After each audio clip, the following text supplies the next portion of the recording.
bahwasanya panjenengan sedaya ini insyaallah benar-benar adalah pecinta Rasulullah sallallahu alaihi wasallam. Panjenengan ini benar-benar mengharap syafaat Rasulullah sallallahu alaihi wasallam. Kenapa? Karena dimanapun ada majelis sholawat, terkhusus untuk majelis Az-Zahir, ini wajah-wajah yang datang ini saya nggak asing. Nang Kudus ya ketemu wong iki, Demak ketemu maneh, nang Semarang ketemu maneh, Jeporo ketemu maneh. Sakjane asline omahe sampean ki ndi? Ora jelas sampean. Acara nang Demak, wong Batang teko tekan gini, masya Allah. Wong Batang. Brebes juga ada Brebes. Endi Brebes? Endi? Oh Brebes. Oh. Tapi orang no Zahir Maniane no Brebes tok ngene iki. Kowe ora jelas kowe. Cinta Zahir Mania apa ora jelas kowe. Identitasmu ora jelas. Mojokerto, Jawa Timur. Kowe asli apa ngapusi kowe? Asli. Oh ya wis. Magelang. Wajib. Kini aku kon moco siji-siji tekan jam 4 orang rampung. Pokoknya dimanapun Anda berada, I love you so much.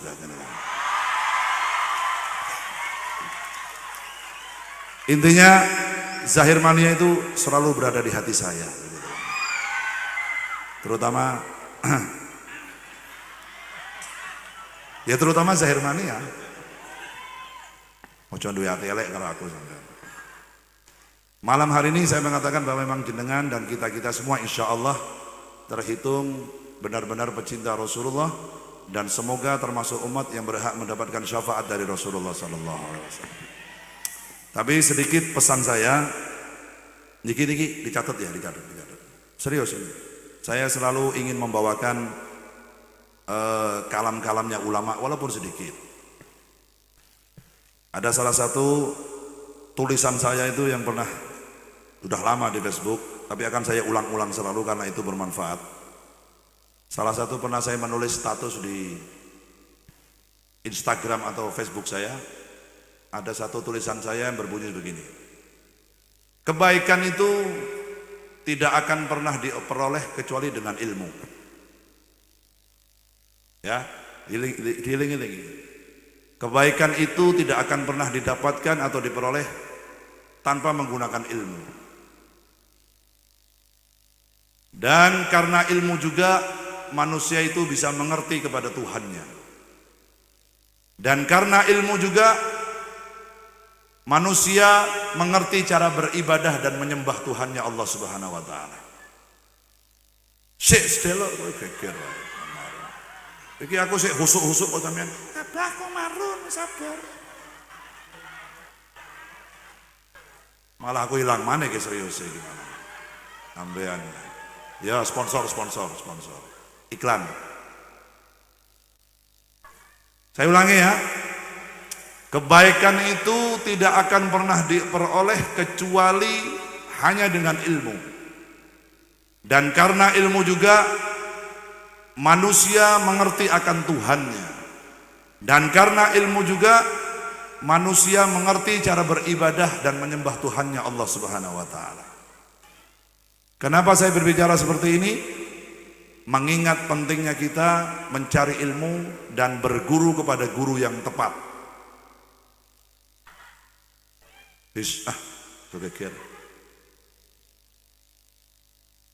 Pentingnya kita mencari ilmu dan pentingnya kita berguru kepada guru yang tepat.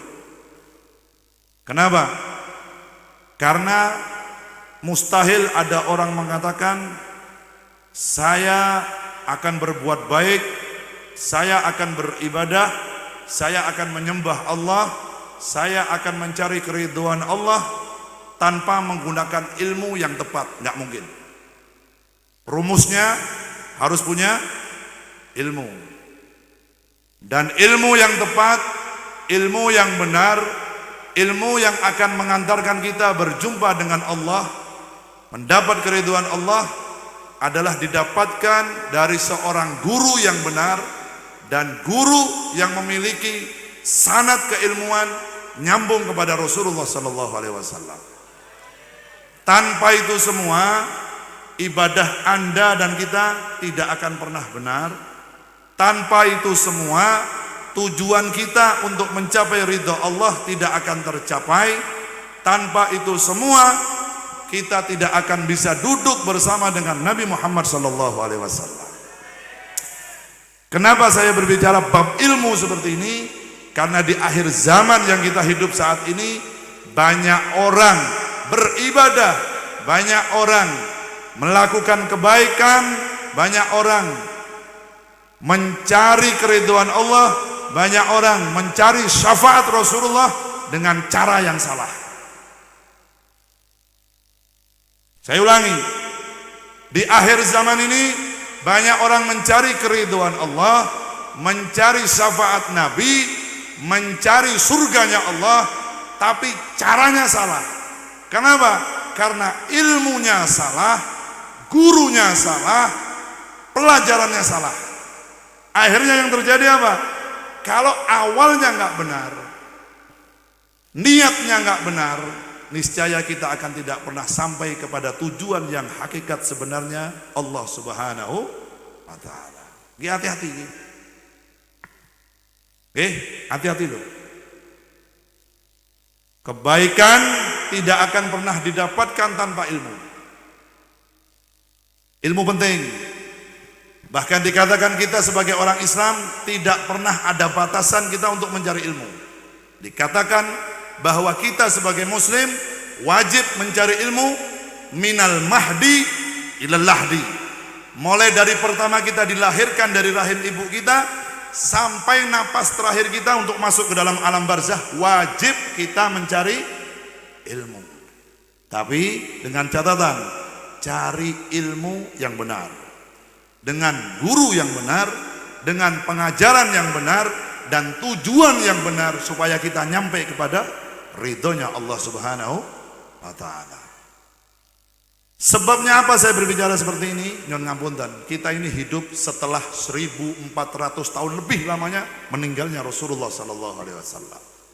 Sedangkan nabi terakhir, rasul terakhir yang membawa misi nabi-nabi terdahulu dan membawa misi dari Allah adalah Rasulullah sallallahu alaihi wasallam.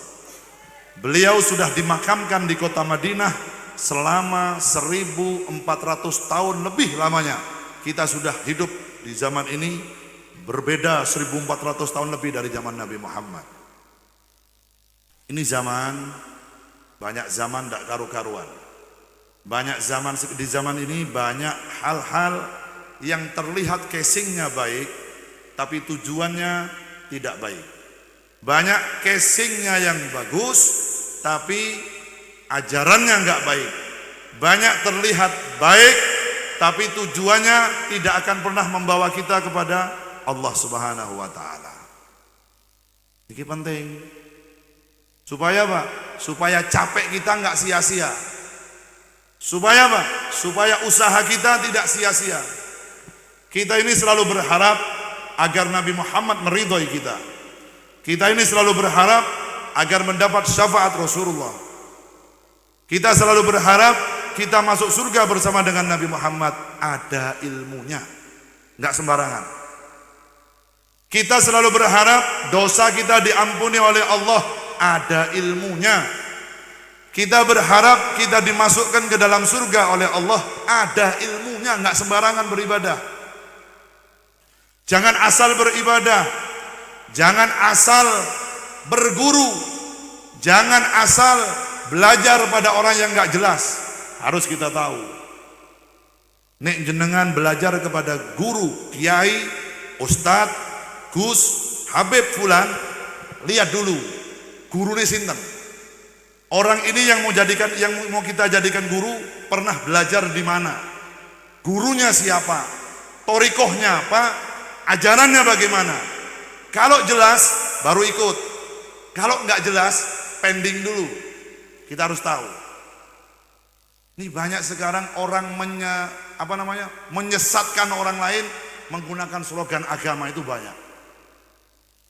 Makanya sering saya berbicara di mana-mana, sering saya berbicara memberikan andai-andai kepada kita semua agar kita berpikir, agar kita ini sadar. Jenengan bayangkan, ini kita hidup zaman sekarang, majelis seperti ini banyak, pondok pesantren banyak, habaib banyak, kiai banyak, masih banyak penipuan-penipuan dan masih banyak penyesatan-penyesatan terhadap umat dengan menggunakan slogan agama banyak. Ini contoh nih, real. Baru beberapa tahun yang lalu di Indonesia dihebohkan. Ono kasus yang pertama, anak kecil menemukan batu, katanya batu dari planet sana, dari angkasa. Jenenge sapa kuwi? Ponari. Kuwi sing percaya berapa ribu orang? Banyak. Anak kecil digendong karo bapaknya, wah tangannya dicelup melebihi Habibidin ku tangannya. Ini Habibidin sing diambung tangannya tok. Nek Ponari iki gak dijilati kabeh. Kalah. Berapa ribu orang yang ikut, yang percaya. Selesai, ada kasus lagi di Jawa Timur. Apa kuwi? Kanjeng Dimas. Terus duit. Terus duit. Keluar duit banyak. Yang ikut, yang ketipu berapa ratus orang, berapa ribu orang, triliunan duitnya. Wakeh. Itu baru orang-orang biasa, baru orang-orang yang tidak diberi kelebihan oleh Allah Subhanahu wa taala. Saya sering begini, sering mengingatkan kepada jenengan, seumpama ini zaman segini, kalau Dajjal dikirim ke dunia hari ini, kalau Dajjal itu dikirim ke dunia hari ini, malam hari ini dikirim ke Demak, kira-kira yang ketipu berapa orang? Setakon kuwi karo awake dhewe. Dajjal itu diberi kelebihan oleh Allah, bisa menghidupkan pohon yang sudah kering bertahun-tahun gak hidup, dipegang sama Dajjal langsung hijau, langsung keluar buahnya. Ki wong Demak ditunjukkan koyo ngono, kira-kira piye? Mas, kowe Zahir Mania? Nggih, kula Zahir Mania. Kowe rasa melu Habibidin ki salah. Kowe ngapusi tok, aku sing bener jare Dajjal. Mosok, buktine apa? Kowe percaya ora? Iki wit-witan sing wis mati, dengan izin saya akan saya hidupkan lagi. Dipegang pohon itu, dep, langsung hijau lagi daunnya, langsung keluar buah-buahan. Piye sampean? Tuh, piye? Wali. Belum lagi Dajjal bisa begini.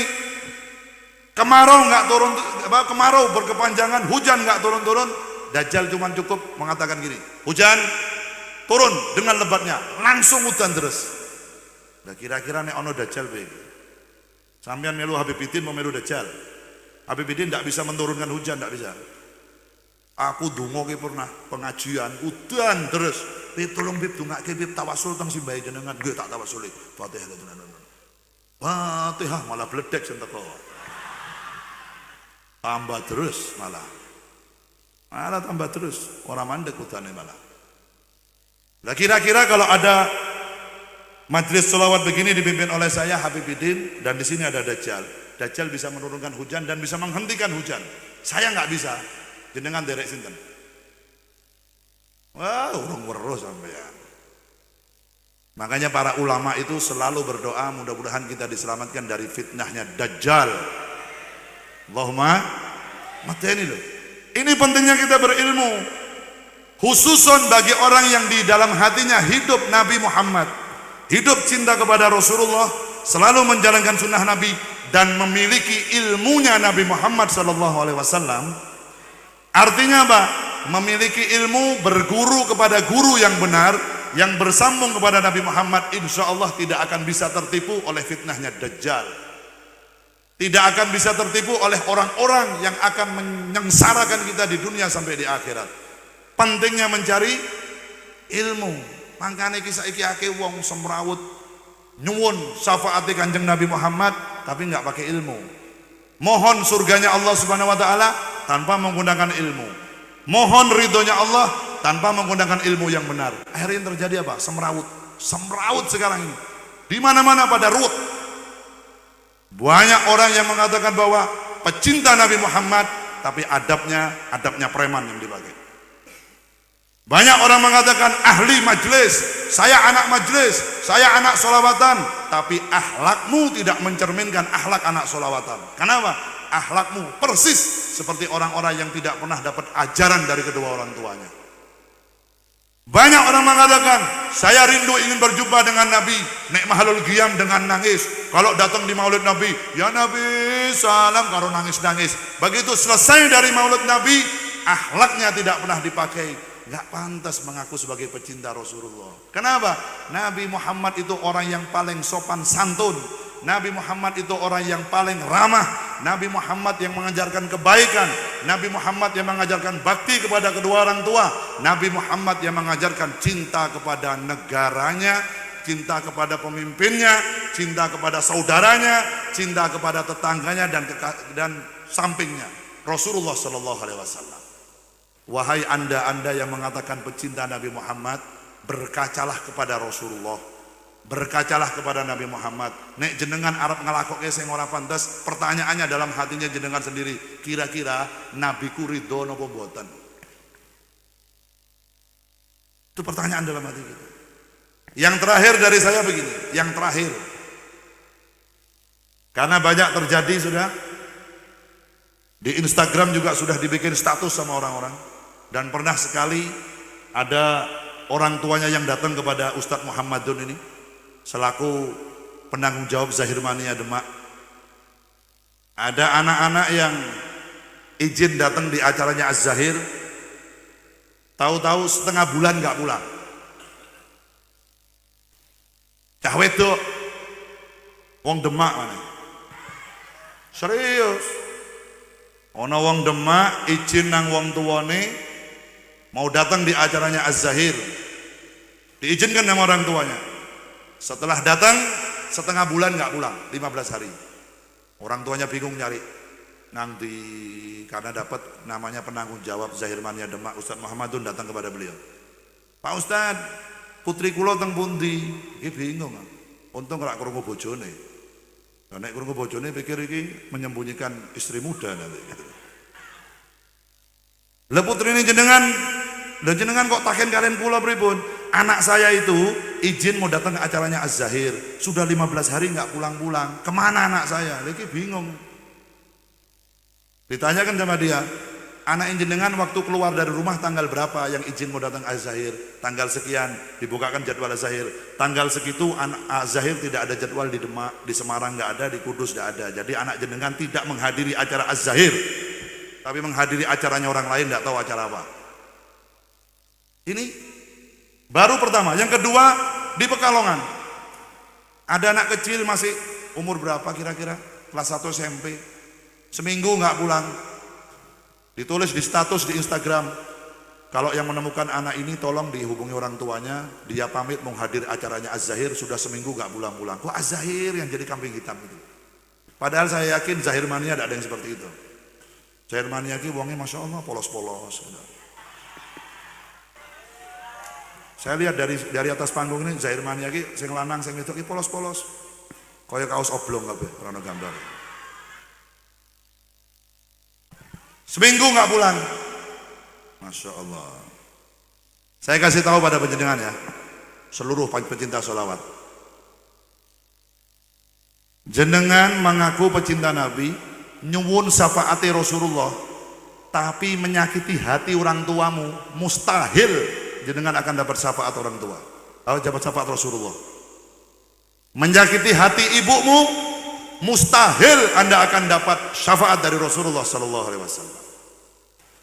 Anda dengan gaya mau jadi pecinta sholawat, pecinta Nabi Muhammad, tapi durhaka kepada kedua orang tuamu, malah membuat susah kedua orang tuamu, tidak mungkin Anda akan mendapat ridhonya Allah Subhanahu wa taala. Walaupun sholawatmu sewengi 2000, tapi wong tuamu mak gawe loro, gak mungkin dapat ridhonya Allah Subhanahu wa taala. Karena apa? Allah yang mengatakan, ridullah fi ridul walidain. Ridhone wong tuwa, ridhone Allah ngenteni ridhone wong tuwa loro. Nek wong tuamu ora ridho, begitu nanti dihisab di mahsyar, orang tuamu sampai sakit gara-gara dirimu, bahkan sampai meninggal dunia gara-gara kelakuanmu, nanti di mahsyar saya ngakeh sholawatmu, Nek wong tuamu ngomong, kula boten ridho anak kula mlebet teng swarga. Kenapa? Karena dia menyakiti hatiku ketika di dunia. Neraka sampean. Enggak ada dalilnya.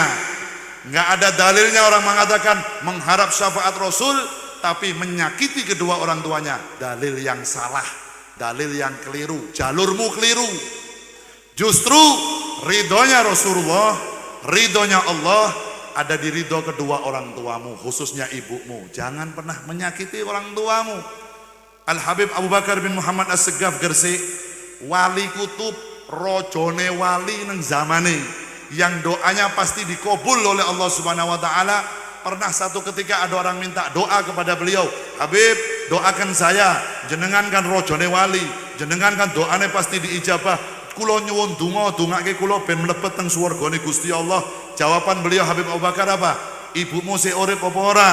Nggih, tasih Habib hidup, jaluk donga nang ibumu, niscaya doa ibumu lebih mustajab ketimbang doanya 70 wali kutub yang hidup di dunia. Shallu ala Nabi Muhammad. Ibumu loh. Bahkan Rasulullah ketika ditanyakan oleh sahabat, ya Rasulullah siapa yang harus saya hormati terlebih dahulu? Ibumu. Lalu Rasulullah, ibumu. Lalu Rasulullah, ibumu. Lalu Rasulullah, ayahmu. Kedudukan ibumu 3 kali dibanding kedudukan ayahmu. Ini orang sekarang banyak berangkat ke sholawatan, banyak datang ke majelis, tapi tanpa ridhonya ibunya. Iki piye caranya? Makanya saya mengatakan, khususon Zahir Mania dimanapun berada, kalau mau datang di acaranya saya wabil khusus, tolong izin kedua orang tuamu dulu. Kalau jenengan ada di pondok pesantren, izin kepada ustadzmu atau kepada gurumu. Kalau nggak dikasih izin, jangan maksa, cukup di rumah saja. Paham nggak? Kalau nggak dapat izin, jangan maksa keluar. Kenapa? Karena ridho orang tuamu, doa dari orang tuamu jauh lebih baik ketimbang doanya kita malam hari ini yang berada di tempat ini. Jenengan nyuwun teng Kanjeng Nabi, Nabi Muhammad juga tanya, wong tuamu ridho napa ora? Ridho napa mboten? Jangan sakiti kedua orang tuamu, ibumu, ayahmu, itu adalah kunci surgamu untuk masuk dalam surganya Allah Subhanahu wa taala. Makanya Imam Hasan Al-Basri, seorang wali, seorang imam yang besar, seorang ulama yang sangat hebat di zaman itu, ketika ibunya meninggal dunia, beliau nangis dengan sangat luar biasa nangisnya. Imam Hasan Al-Basri yang mengatakan apa?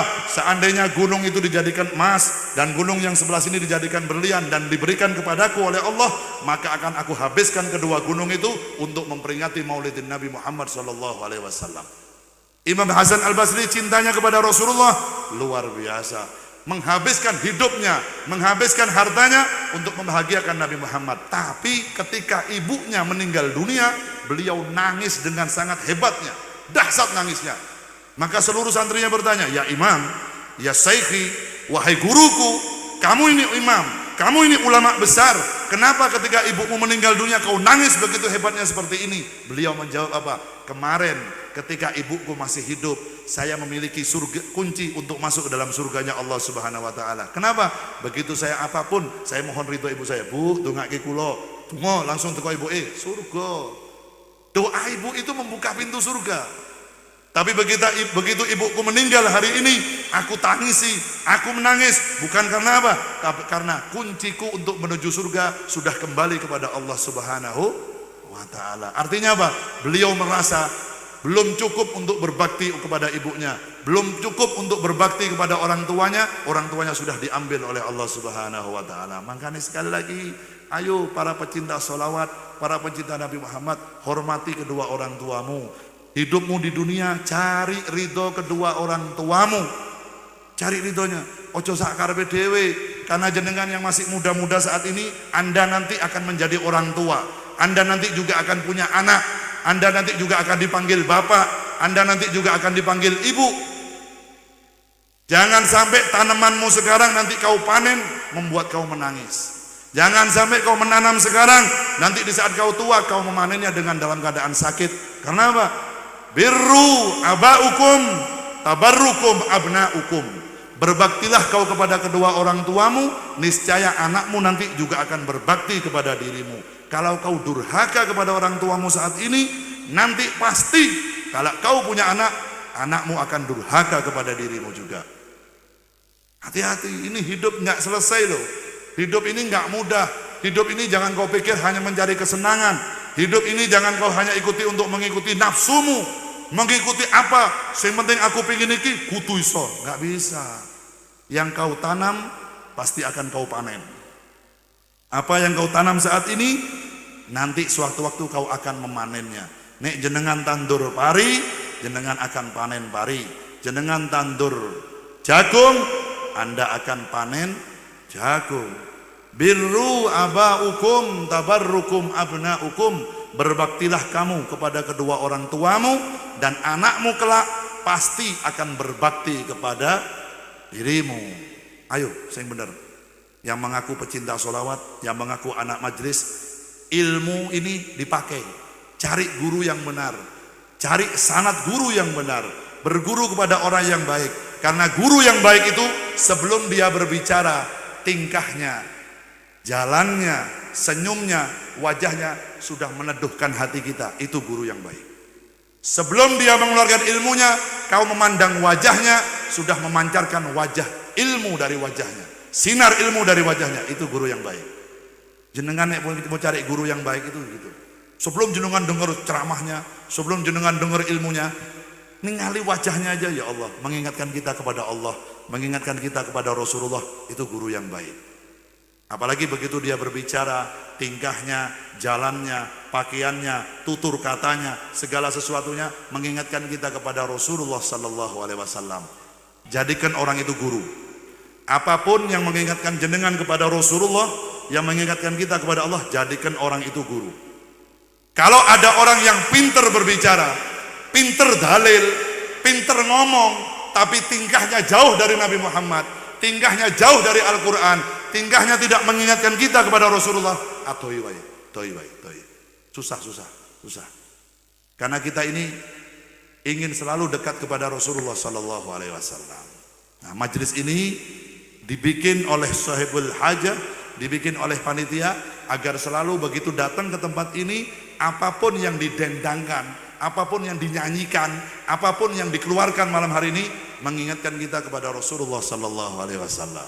Oleh karena itu, para ulama-ulama kita, para kiai kita, para habaib kita dalam hal berpakaian saja selalu ingin mengingatkan kepada pecintanya kepada Rasulullah sallallahu alaihi wasallam. Jenengan tingali Habib Lutfi, jenengan tingali para habib, jenengan tingali Mbah Kyai Haji Maimun Zubair, jenengan tingali fotone Mbah Hasyim Asy'ari, jenengan sinten mawon tingali. Kita memandang wajahnya, melihat cara berpakaiannya, Masya Allah, iki nembe umate. Habib Lutfi, ini baru cucunya Nabi, wajahnya bersinar, pakaiannya indah begitu. Jenengan bayangkan, bagaimana kalau kakeknya Rasulullah sallallahu alaihi wasallam. Ini baru Mbah Hasyim Asy'ari, muridnya, umatnya Nabi Muhammad yang beriman, yang cinta kepada Nabi. Bagaimana kalau saya memandang wajahnya Rasulullah? Luar biasa. Itulah ulama-ulama kita. Makanya berguru yang benar, cari majelis yang benar, cari guru yang benar, cari ilmu yang benar supaya kita nyampe kepada Nabi Muhammad sallallahu alaihi wasallam. Tujuan hidup kita itu bukan untuk mencari harta. Tujuan hidup kita di dunia bukan untuk menumpuk dunia, bukan mencari gelar yang tinggi, bukan mencari jabatan yang tinggi. Hidup kita di dunia nunggu mati dengan cara apa? Dengan cara nyampe kepada ridhonya Rasulullah sallallahu alaihi wasallam. Percuma kita punya wajah yang cantik, percuma kita punya wajah yang ganteng, punya mobil yang banyak, rumah yang mewah, tapi kita nggak pernah berjumpa dengan Nabi Muhammad sallallahu alaihi wasallam. Mati, dunyane ditinggal, mati, wajahmu nanti akan dimakan dengan hewan yang ada di dalam kuburan. Ulat-ulat akan memakan wajah kita yang ganteng, yang cantik, ini akan dimakan oleh ulat nanti habis. Yang tersisa nanti cuma apa? Iman kita kepada Allah dan cinta kita kepada Rasulullah sallallahu alaihi wasallam. Bangun itu sebaik mungkin. Supaya apa? Supaya enggak menyesal nanti di kemudian hari. Semoga majelis kita malam hari ini diridhoi oleh Allah Subhanahu wa taala.